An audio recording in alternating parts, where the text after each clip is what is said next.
Good morning, everyone, and welcome to the Rangers Review Morning Briefing. It is Friday, the 10th of May. Match day -1, as the kids call it. I'm joined by Joshua Barry to look ahead to tomorrow's huge game at Parkhead and also to discuss the latest transfer news surrounding Rangers. How's it going, Joshua?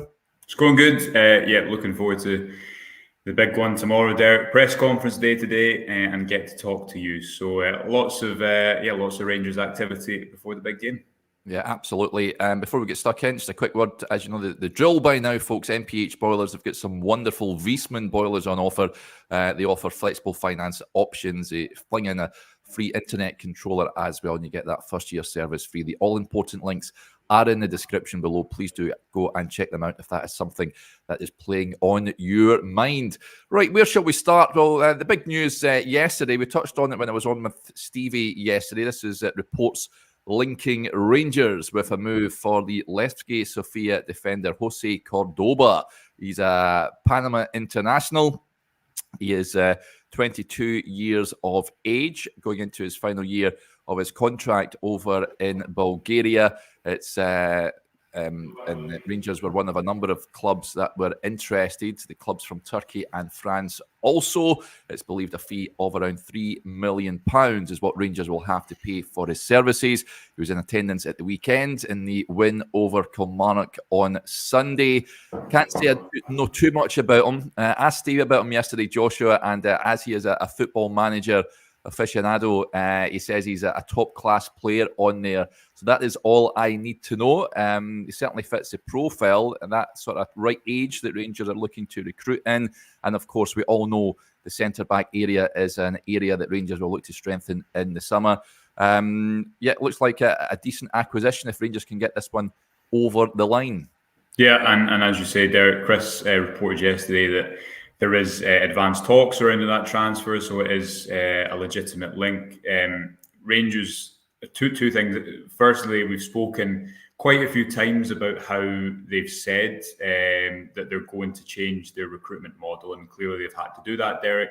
Won't go into the whole topic of how we got here, but this squad has been built in a variety of different people's images. There's not been much continuity throughout it all, and that's why it looks like that, whether that be the injury crisis or the fact that you've had players playing out of position all season. Niels Koppen was brought in to address that. And John Bennett said at the recent AGM, made comment something along the lines of, I'm not quoting him directly, but effectively said the days of building a squad in one man's image are gone, referencing what had been done in previous seasons. So it was important that Rangers started to build a new spine, but it was important that Rangers started to build a new spine differently. And the January transfers in relation to Oscar Cortez and Mohamed Diomande, I think, represented that. But also it looks like, as we reported way back at the start of the year, that Rangers are going to go into these markets that are a little bit more untapped potentially, and therefore maybe come with a bit more risk. But if you scout them well, it can give you a slight upper hand. So this transfer, it looks like it fits that bill. As you say, there definitely needs to be not only reinforcements at centre-back, but I think a new kind of era of Rangers player at centre-back. There's not been money spent there, serious money spent there in a long time, apart from Ben Davies. And obviously that is a player who looks like he's going to play tomorrow, Derek, but he hasn't really solidified that position. So it's a transfer that would make sense. It would fit the new remit that has been set out of the different markets that the Rangers are going to try and branch into under Niels Koppen. Certainly one to watch over the coming weeks. Yep. That one that looks like it's close to completion, that deal. I think we'll wait and see what he's like if it gets signed and sealed in a Rangers jersey, but certainly is an area of the pitch that Rangers are looking to strengthen. We've seen that last week as well. We believe that Dion Sanderson is another one on Rangers' radar, and they are clearly looking to strengthen in that department. Two players that could be, are heading out the Ibrox exit door, Joshua, are John Lundstrom and Borna Barisic. Now, according to Trabzonspor's president over there, he's told a publication over in Turkey that they have reached the completion stage for 3 transfers, with Borna and John being 2 of the 3. He says 3 transfers are done and another transfer is coming to an end. We already had 3 transfers that have recently reached the completion stage. Not anything new there. We did know, of course, Borna, the big noise regarding his future was that he'd signed that deal with Trabzonspor several weeks ago. John Lundstrom, of course, the manager, has made no secret. He wanted him to stay on at Rangers. In a recent press conference, he said that it was just the player basically wanted X, the club were offering Y, and there was too much sort of gap in between. And of course, he is free to speak to other clubs. If other clubs are willing to pay him more what Rangers are offering, then he has every right to go and pursue his career elsewhere. My question is, Joshua, and many supporters will have this same viewpoint, if they are leaving in the summer, should they be playing tomorrow and beyond? Let's take Lundstrom first, because I think Barisic is a bit of a different situation. As you say, he's a player that Clement has liked and got behind quite publicly. He's a player that has generally been in good form under Clement. I think some old issues have started to resurface, and it's nothing new to say that Rangers have lacked a kind of specialist at the base midfield, the player who sees the most of the ball normally in a Rangers team, certainly when they have possession, Derek, for a long time in the type of low block games that they play most weeks in the Scottish Premiership. But Clement has got much better performances out of Lundstrom, sort of tailed off, as the whole team, Rangers team, has in the past month or so, with a slight uplift heading into this game. I think that question surrounds, will the player be totally focused on the game? And certainly Lundstrom, this isn't a new thing. He's been playing with his contract situation and his future up in the air for quite a few months now. I would expect him to start at Parkhead tomorrow. We'll come on to, in an ideal world, who would play in that midfield. I was watching back a couple of games, preparing for a piece that's going to be on the website this morning, last season, and reminded of the fact of just how much Nico Raskin improved Rangers midfield, not only in Old Firm games, but in particular to give them a kind of just a base at the bottom of midfield to take the ball and offer them something different in possession. So it's maybe not the midfield three I would opt for, but certainly if you look at what Clement has gone for so far, he's always played Lundstrom. He's even played him when he's had a couple of dips in form, and I'm sure his viewpoint would be, and it'll be interesting to see what he says at the press conference later today. I'm sure his viewpoint would be that while players are here, they're totally focused. The difficulty is for a manager in these circumstances, when you are speaking to the media, I guess, Derek, is you've got to kind of protect your players and not give everything away, even if there's more going on behind the scenes than you're going to insinuate, which obviously is a situation here. But I wouldn't expect Borna Barisic to start tomorrow at Parkhead, but I would expect John Lundstrom to be in that midfield as usual. Yeah, interesting. And I'll touch on this, as you all know, but we're also live on Instagram. And Ricey54 gets in touch. This is reports earlier on in the week. He says, any truth in Paddy McNair? He's out of contract now after departing Middlesbrough after 6 seasons. The Belfast Telegraph had the story that Rangers and a number of other clubs were keeping tabs on Paddy. And it said that the player would prefer a move to Ibrox because he is a supporter of the club. I know it sort of doesn't tie in with that age profile I was talking about with Jose Cordoba, but he's a decent player if Rangers can bring him in for nothing. I think we touched on it when we were on the Rangers Review Extra Q&A show with Adam and Ali yesterday. The need for experience in there. There's going to be a number of big players leaving the club that are big characters in and around, not only on the pitch, but behind the scenes in the dressing room and beyond. Paddy McNair, I think, would be someone who would be opposed to coming in, just adding a little bit of experience in and around the squad. Joshua, would you be opposed to Paddy McNair? Can't say he's a player I've got enough knowledge of to give you an opinion now, Derek. But listen, there's going to be a lot of links because transfer links can happen in a variety of ways, and transfers can emerge in a variety of ways. Sometimes it is a club tracking a player for months and months and months and making their offer. Sometimes it's an agent putting the name to a club, and that can generate just the same amount of noise.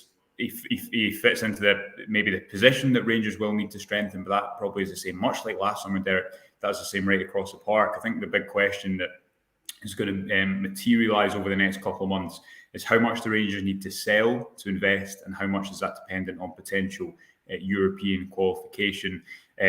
Because obviously in January we know that they had little to no money to spend. Mohamed Diomande is an obligation to buy, and looks like a very good signing. we only will know, I think, publicly from Clement after the season just how much change he wants to make to the squad, because he's had to be fully focused on getting the most out of this squad at the moment. And yeah, I'm sure that is something that materialise in the next couple of months, but I also think there's going to be hundreds and hundreds of links over the course of the summer, most of which will not come to pass. Yeah, a few folks saying, Derek, check your mic. Is it a bit muffled, Joshua? It's fine now. All right, okay. I've just had a shuggle about with the old wires here, so hopefully that's back up and running. Thanks for bringing it to my attention, folks. Right, let's crack on with other points that are coming in. I just wanted to touch on a few comments that are coming in as well, just on the centre-back options tomorrow. Reports yesterday, Joshua, that Leon Balogun will not make the game tomorrow. Now, we will get clarification on that from the manager when we hear from him at the Rangers training centre a little later on. He did hobble off at half-time, and Ben Davies came on in his place, marked his return with a goal. Scott Hammond with the point. Are we looking at Davies in defence? Yes. It looks like it's going to be a back two of John Souttar and Ben Davies. Just need to go with what Rangers have got. No Connor Goldson, of course, Joshua. So that Ben Davies hasn't played an awful lot of football. That was his first 45 minutes since Betis, I believe, when he came on against Kilmarnock at half-time. Didn't have an awful lot to do. It's fair to say that Kilmarnock never really offered much in an attacking sense on Sunday. He will be tested tomorrow, him and John Souttar. We do have history there of a couple of clangers. We know in a defeat at Parkhead in recent times. Is that a concern for you, that backline?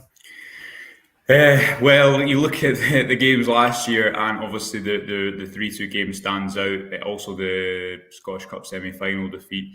We're going to talk more widely about Rangers' records if people can bear it to listen in the last couple of years in Old Firm fixtures, and maybe what they need to do differently, or what are the consistent themes that have worked against them this fixture over the past couple of years. Davies, in general, I think he's a defender who's better when the ball's on the ground, as opposed to playing up a big physical striker, which would probably be the case unless Adam Ida were to start. He would be up against Kyogo. But it looks like it's a case of needs must. What you would say is that he comes into the game in probably a good place, having scored. And as you say, he was coming on against a 10-man Kilmarnock team, so there wasn't much defending to be done. And he's not someone that's played a lot under Clement. I know Clement has added some context to that as well about a training ground injury and other details. It looks like that is going to be Rangers' main centre-back pairing tomorrow. For me, though, there's a lot, as we'll come on to discuss, there's a lot of issues outside of individuals that Rangers will need to fix as a collective, as a team, if they're going to go there and win at Parkhead for the first time in front of fans in, 3-4 seasons. That is the biggest focus for me, and the team won't pick itself. I don't expect Clement to change the system. But again, like has been the case over the entire time he's been at the club, his options are limited. He doesn't have an Oscar Cortez. I don't think he'll have an Abdallah Sima to play. Rabi Matondo is someone else who's just still on his way back from injury. So he's limited in the options that he has right across the pitch. Ridvan Yilmaz came off the bench last week, so you'd like to think that he would be ready to start. But again, it's going to be very much a case of what has he got and how can he make the best, what is it the phrase he uses, the best puzzle, make the best out of a certain puzzle for a game again. Yeah. You've done a bit of examining the stats, Joshua, heading into this game, Old Firms in recent times. It doesn't make for good reading, does it? Rangers are going to have to go against the grain somewhat tomorrow. History tells us they're going to be up against it. I know many people commenting and saying it's about time we won over there. I totally agree. I would like Rangers to go over there and win for the first time since that Connor Goldson double. But the stats don't make for very good reading, do they? No, well, I'll put it. Do you know the last time? I'm discluding the 3-0 game at the end of last season in these stats purely because it still counts, obviously, because it was a game that both teams would have wanted to win. But the league was done by that point, wasn't it? So I think the league was done, so it's not doesn't dictate the outcome. When was the last time, I'll put it to you, that Rangers scored first in an Old Firm game aside from that 3-0 game? Well, I know because you told me off air. Okay. Well, that kind of ruins the game, doesn't it? So I'll tell I'm just going to kid on. I'm just going to kid on. I don't know. Let us know in the comments, folks, who you think it was. Neil Jameson says the Katic header. No, it was more recent than that, but it's still certainly a long time ago. JD says Hollander. Hollander was the last time that Rangers scored first and won an Old Firm game, which is approaching 3 years. Aaron Ramsey's goal in the as Butler says there, some name in the 2 undefeated under Giovanni Van Bronckhorst was the last time. Again, outside of that 3-0 game, the last time that Rangers scored first in an Old Firm game, which considers obviously 2 different managers, almost 2 years of football. That for me epitomises Rangers' first issue. And you only have to go back to the most recent Old Firm game to see evidence of that. Celtic start with more intensity, and Rangers normally only really get a foothold in the game or start to play. And maybe the New Year game is an exception to this. They just didn't finish their chances, which is another topic to come on to. But Rangers generally have not really started to play until they're at some sort of a disadvantage. Obviously, it wasn't until they were really 2-0 down they started to play in the game a few weeks back. So that is the first issue for me. You look at that Maeda goal that he scored in the 3-3 Old Firm game, and you compare that to the first Old Firm game under Michael Beale and how similar that was. Celtic, I think, have players who are confident in this fixture and who have thrived in this fixture over the past couple of seasons, and Rangers have not. And that's the first thing that needs to change for me tomorrow, Derek. The second thing is chances. And it's slightly cliche. Every supporter of every team thinks that they are wasteful with their chances. But again, if you exclude the 3-0 game, and this will be in the piece that's on the website slightly later, Celtic have scored, I think, 14 goals from just over 7 expected goals in those 2 years of fixtures, in those 7 games, whereas Rangers have scored 9 from 9. So Rangers have matched their expected goals, Celtic have almost doubled them. Now, that stat doesn't say that Celtic shouldn't have won or didn't deserve to win. They've scored a lot of very good goals.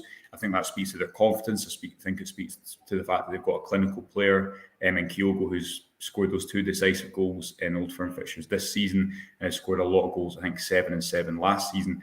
But that is the other point. It is true to say that Rangers have not taken their moments, and that goes back to Bastian Sakalo's open goals or near open goals in both cup meetings at Hampden last season. And again, I think that comes back to the big players, the incisive moments, players who thrive on this occasion and can be decisive in front of goal in a way we've not seen any Rangers attacker really do consistently or really take hold of this game, I would argue, since probably Ryan Kent had his spell at the start of his Rangers career.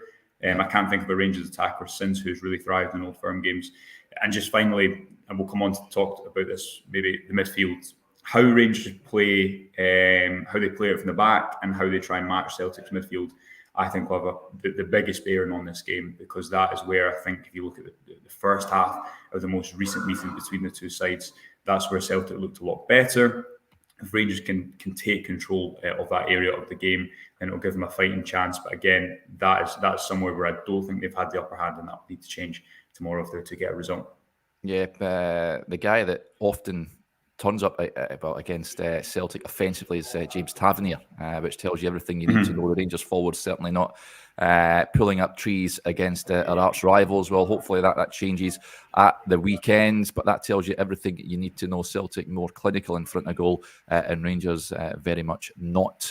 So any chances that come their way on Saturday, they have got to take them. They can't afford to be passing up opportunities.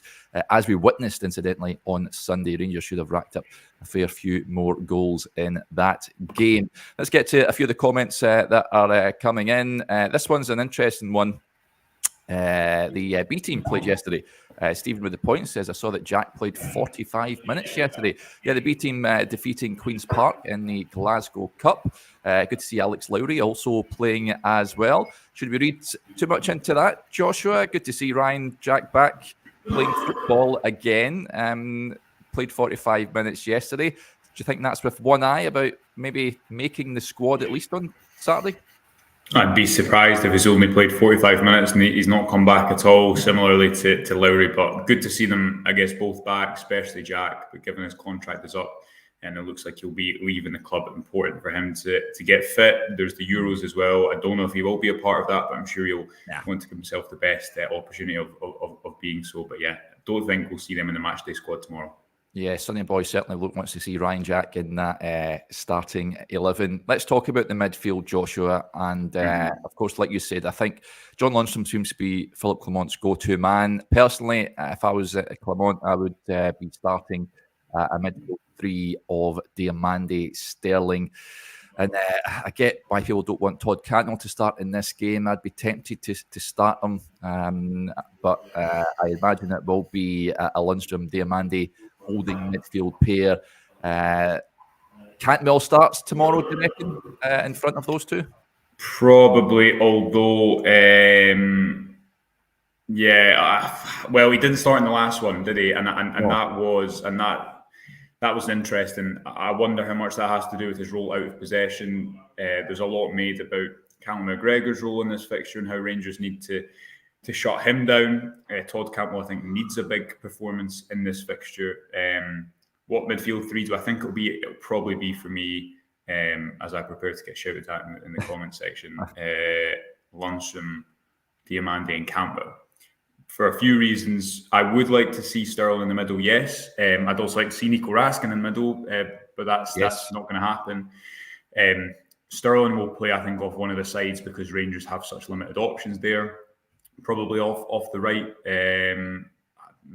If you had to force me to say what my team I think it will be just now, I would imagine it will be Silva off the left and Sterling off the right. Again, that's what Clement has done recently. Do I think he should maybe change a little bit more specifically for this fixture? Probably yes, because I don't know if that midfield does win you the battle. Puts a lot of emphasis on Mohamed Diamande to have a really good game, but he's been, I think, really good since he came to the club.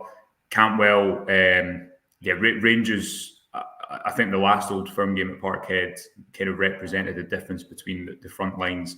If you look at the Dessers chance compared to the Kyogo shot, for example, just the difference in confidence and incision. But also Cantwell, who didn't have good moments in that game and was wasteful, because in the first half an hour, Rangers had a number of opportunities in the final third, some of which resulted in shots, some of which didn't, that they weren't able to capitalise upon. You would like to see Dujon Sterling in the middle, Derek, just because I think he is a player who you can guarantee he's going to show up in this fixture.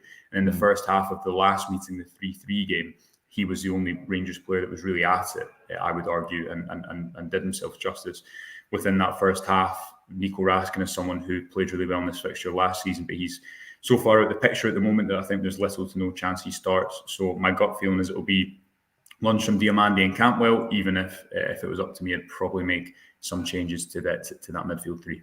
Yeah, Fabio Silva's an interesting one. A few comments coming in saying, please not Silva on the left. I get why people are saying that. Thought he took his goal well against Kilmarnock, and I thought he was much better. Yeah, I know that some people might disagree, but he looked better. I think that goal did him the world of good on Sunday. However, I still think it's a bit of a risk starting him out there at Parkhead, and Rangers. I need to see more from Fabio Silva, I've got to say. I know when we had Johnny on the show earlier on in the week, he said he would start Fabio Silva instead of Cyril Dessers.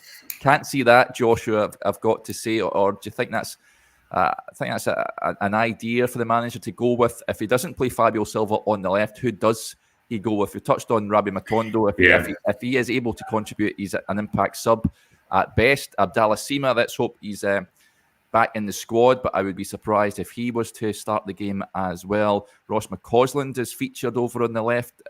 He's came on for Fabio Silva, of course, against St Mirren, and we've seen him play out there. So could that be a potential option for Rangers? How do you get the best out of him on Saturday?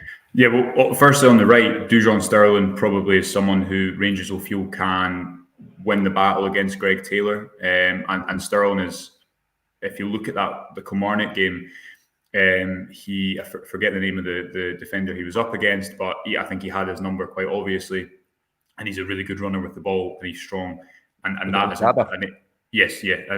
and Rangers actually didn't get the ball to him all that frequently after the first 15 to 20 minutes. But it's really important, I think, if you're not playing with two wingers, and I've been banging on about this for ages, but I'm going to keep banging on about it. The fact that Clement has not had two wingers to play over the past 2 months has had a detrimental effect on his team on and off the ball, in my opinion. Silva, James's comment is right there, had to play like he did against Benfica. The Benfica game, he wasn't isolated to the left touchline. And that's why I think you've seen poor performances from him at points, because before the most recent international break, I think he was in a pretty good vein of form, where he was coming into his own a little bit at Rangers, or showing what he could do, Derek. But when you've played him wide on the left with an overlapping fullback, I just don't think that suits his game. That's not going to get the best out of him. Did that interview with his coach at PSV, and he was speaking about the importance of playing him effectively in central areas and getting connections with other players. That's how you're going to see the best out of him, when he's connected and around other players, as opposed to isolated out wide in an area where he's not that strong, because he's not a really fast player who thrives in a one-on-one duel. The reason that Dessers will start at number 9 for me is because of how he'll lead the press, and because he's intelligent in doing that. If he scores, he'll be a hero. If he misses, no one will want to probably see him in a Rangers shirt again, such as the magnitude of this game and the game overall, Derek, because I think there'll naturally be quite a lot of pessimism amongst Rangers supporters watching this game or previewing this game. A win would obviously change everything, because they've not had a win for so long in this fixture. But that's what I think the front four will be. Silva, Sterling on the right, partly circumstantial, partly because if he doesn't play out there, then Rangers don't have a driving force on the wing. They could do with him in the midfield as well. Of course, Ridvan Yilmaz at left back, if he can start, that gives you another much better profile in the starting 11, and adds some more drive, someone who can carry the ball. At left back, Dessers and Cantwell, that's what I think it will be. It will be a kind of continuation from Clement, as opposed to ripping up and trying something completely new for this big game. As this comment shows, he says, if we want Sterling to play in about 4 different places, shows his value. Yeah, absolutely. If we could have a team full of Dujon Sterlings, I bet he could play in goals as well. He's been a revelation for Rangers, top player, and I think he'll have a big part to play tomorrow as well. So it will be intriguing to see what Philippe Clement goes with. As we touched on earlier, press conference a little later on this afternoon. Joshua will be in attendance for us. We'll get a clear idea who is in and who is out ahead of that trip to Parkhead. Like you, Joshua, I think Ridvan being fit is huge. Yeah. I think if he starts, then that is a big boost for Rangers. Certainly something to look forward to.